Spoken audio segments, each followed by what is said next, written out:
नमस्कार बच्चों। तो आज की क्लास में हम कक्षा 10वीं का अध्याय 6 पढ़ेंगे जिसका नाम है त्रिभुज। इसमें आप समझेंगे सहवांग समता क्या होती है, समरूपता क्या होती है, समरूपता के नियम और क्या पढ़ेंगे थेल्स में।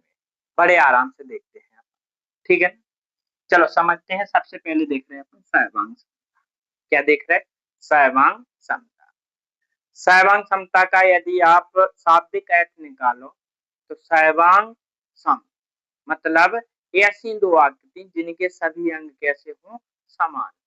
तो सहवांग समता की परिभाषा है बेटा कि दो आकृतियां जिसके आकार भी समान हो और माप भी समान हो वे कौन सी आकृति कहलाती हैं? सर्वांग सम आकृति कहलाती हैं। ऐसी दो आकृति जिनके आकार भी समान हो और माप भी समान हो उन्हें क्या कहते हैं बेटा? सर्वांग सम आकृति। जैसे आप देखो इसके जो दो पेज है रजिस्टर के, तो दोनों पेज कैसे होते हैं? सर्वांग सम होते हैं। एक पेज के ऊपर एक पेज रख दो अपन पूरा ढक जाता है, तो इसे क्या कहते हैं अपन? सर्वांग समता। तो एक बार और सुनेंगे, दो आकृतियां जिनके आकार समान होते हैं एवं माप समान होती हैं वे कौन सी आकृति कहलाती हैं? सर्वांग सम आकृति कहलाती हैं। और इनका यही गुण क्या कहलाता है? सर्वांग समता। उदाहरण के लिए देखो आप क्या क्या होती है सर्वांग सम आकृति। एक बार और देख लो आप, दो आकृतियां जिनके समान आकार हो एवं समान माप हो क्या कहलाती हैं? सर्वांग सम आकृतियां कहलाती हैं। इनका यह गुण क्या कहलाता है? आपका सर्वांग समता। जैसे देखो एक ही त्रिज्या के या समान त्रिज्या के, क्या बोलेंगे? समान त्रिज्या के दो वृत्त कैसे होते हैं? सर्वांग।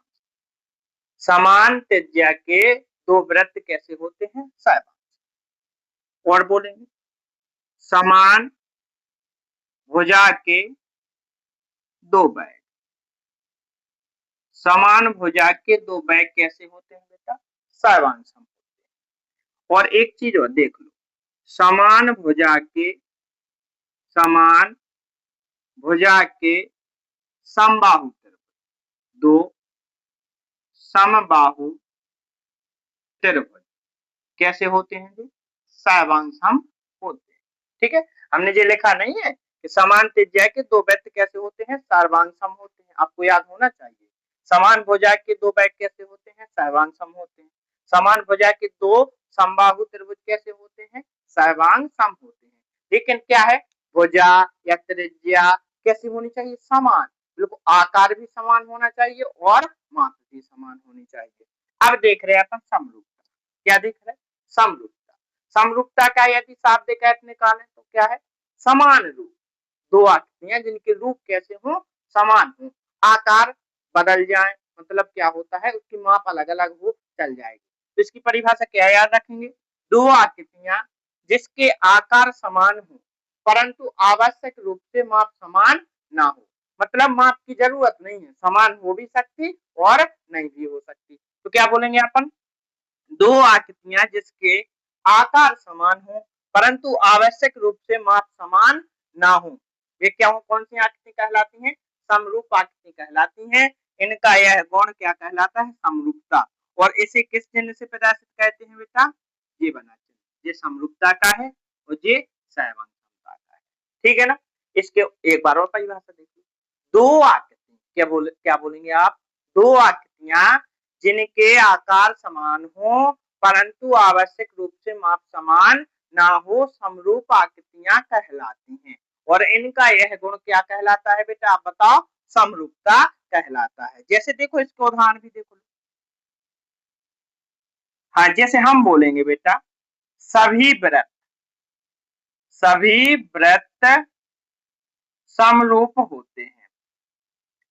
हम पूछेंगे आपसे कि सभी वृत्त कैसे होते, तो आप कैसे बताओगे? समरूप। सभी वृत्त कैसे होते हैं? समरूप। सभी बैग कैसे होते? सभी बैग समरूप होते हैं। मतलब इनका क्या आकार समान होता है, माप अलग अलग हो जाती है। सभी बैग समरूप होते। एक चीज और देख लो आप, सभी कौन सी त्रिभुज? समबाहु त्रिभुज। सभी समबाहु त्रिभुज समरूप होते, कौन से त्रिभुज? समबाहु। अब आपको देखो हम चित्र के माध्यम से भी समझा रहे हैं। हमने लिखा सभी वृत्त समरूप होते हैं। हमने एक बड़ा वृत्त बनाया, फिर एक छोटा वृत्त बनाया, एक और छोटा। तो ये वृत्त हैं, क्या है जैसा? वृत्त हैं, लेकिन इनके क्या है? माप अलग अलग है, लेकिन आकार कैसे है? समान। हाँ, तो ये वृत्त रहता, तो ये कैसे होगा? समरूप। हमने क्या बोला? सभी बैग समरूप होते हैं। एक बैग ये बनाया हमने, एक इससे छोटा बना दिया, एक इससे छोटा, तो ये एक दूसरे के कैसे हैं? समरूप हैं। भले इनके क्या माप समान नहीं है, लेकिन आकार तो कैसे हैं? समान है। तो क्या है? सभी समबाहु त्रिभुज भी कैसे होते हैं? समरूप होते हैं। ये बने आपके, तो ये कैसे हैं बेटा? समरूप। एक बात और ध्यान रखनी है आपको, सर्वांग समता याद हो गई और समरूपता एक बार और, ठीक है ना? सर्वांग समता क्या है? दो आकृतियां जिनके आकार भी समान होते हैं और माप भी समान होते हैं, वे आकृतियां कौन सी कहलाती हैं? सर्वांग सम। जैसे समान त्रिज्या वाले वृत्त कैसे होते हैं? सर्वांग सम। समरूपता, दो आकृतियां जिनके आकार तो समान है परंतु आवश्यक रूप से माप समान ना हो, वे क्या कहलाती हैं? समरूप आकृतियां। जैसे सभी वृत्त कैसे होते हैं? समरूप। सभी बैग कैसे होते हैं? समरूप। और सभी समबाहु त्रिभुज कैसे होते हैं? समरूप। अब आपको एक बात याद रखनी है कि सभी सर्वांग सम आकृतियां तो समरूप होती हैं। क्या बोलेंगे? सभी सर्वांग सम आकृतियां तो समरूप होती हैं, लेकिन सभी समरूप आकृतियां सर्वांग सम नहीं होती। ये आपको इधर याद रखना है ना, कि सभी सर्वांग सम आकृतियां समरूप होती हैं, समरूप होती हैं, लेकिन समरूप आकृति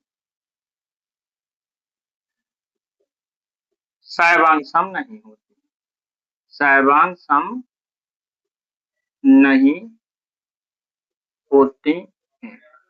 ये आपको याद रखना, ठीक है ना? सभी क्या बोलेंगे? सर्वांग सम आकृति तो समरूप होंगी, लेकिन समरूप आकृति सर्वांग सम नहीं, ठीक है ना? ध्यान से देख लो एक बार। चलो अब देखते हैं अपन समरूपता की साइड। दो त्रिभुज पूछे या फिर बहुभुज पूछे, तो दो त्रिभुज समरूप कब होते हैं, बहुभुज समरूप कब होते हैं, उसकी साइड लिखनी है।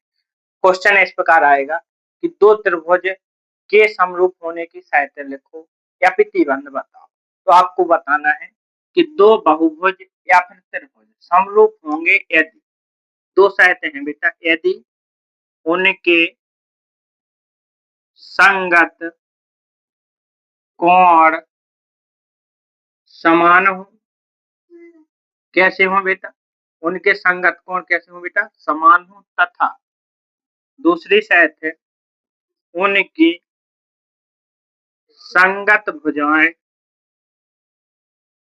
संगत भुजाएं समानुपाती हो। कैसी हो? समानुपाती। दो साइड में याद है, दो नंबर की बिल्कुल आनी है पेपर में। वे आपसे पूछे कि दो त्रिभुजों के प्रतिबंध साइड या अनुबंध लिखो, तो आपको क्या लिखना है? दो त्रिभुज समरूप होंगे यदि उनके संगत कोण बराबर हो तथा उनकी संगत भुजाएं कैसी हो बेटा? समानुपाती हो। चलो ठीक है, देख लो एक बार। चलो अब हम वेरी मोस्ट इम्पोर्टेंट प्रमेय पढ़ रहे हैं, अपन थ्योरम पढ़ रहे हैं, थेल्स प्रमेय। कौन सी प्रमेय? थेल्स प्रमेय, जिसका नाम है आधारभूत समानुपातिकता प्रमेय। इसको क्या है? यूनानी गणितज्ञ थेल्स के द्वारा प्रतिपादित प्रमेय है, इसलिए इसे थेल्स प्रमेय भी कहते हैं। ये वेरी मोस्ट प्रमेय है, आपको अच्छे से याद कर लेना, ठीक है ना? इस प्रमेय के अनुसार क्या है बेटा, एक बार देख लो आप ऐसे। यदि किसी त्रिभुज की एक भुजा के समांतर अन्य दो भुजाओं को भिन्न भिन्न बिंदुओं पर प्रतिच्छेद करने के लिए एक रेखा खींची जाए तो ये अन्य दो भुजाएं एक ही अनुपात में विभाजित हो जाती है। देखो अच्छे से समझो बेटा, अपन क्या बोलेंगे? यदि किसी त्रिभुज की एक भुजा के समांतर अन्य दो भुजाओं को भिन्न भिन्न बिंदुओं पर प्रतिच्छेद करने के लिए एक रेखा खींची जाए तो ए अन्य दो भुजाएं समान अनुपात में विभक्त हो जाती। एक बार फिर से सुनो बेटा, क्या बोलेंगे? यदि किसी त्रिभुज में एक भुजा के समांतर अन्य दो भुजाओं को भिन्न भिन्न बिंदुओं पर प्रतिच्छेद करने के लिए एक रेखा खींची जाए तो यह अन्य दो भुजाएं समान अनुपात में विभक्त हो जाती हैं। एक बार देख लो बेटा चित्र के माध्यम से। एक हम चित्र बना रहे हैं, ये आपका चित्र ए बी सी। हमने क्या बोला? किसी त्रिभुज में एक भुजा के समांतर ये समांतर हैं दोनों, अन्य दो भुजाओं को भिन्न भिन्न बिंदुओं पर प्रतिच्छेद करने के लिए एक रेखा खींची जाए तो यह क्या रेखा क्या करेगी? इन दो भुजाओं को समान अनुपात में विभक्त कर देगी। तो अपन इस प्रकार लिखेंगे कि त्रिभुज एबीसी में क्या दिया आपको? डीई समांतर है बीसी के। तब कौन सी प्रमेय से? थेल्स प्रमेय से। बेटा क्या होगा थेल्स प्रमेय से? अनुपात समान हो जाएंगे। एडी बटे क्या लिखोगे? डीबी बराबर क्या हो जाएगा? एई बटे ईसी। एक बार और देखो बेटा अच्छे से। देखो कुछ नहीं करना आपको, आप ये चित्र देख के याद करो तुम्हें कि यदि किसी त्रिभुज में क्या बोलेंगे?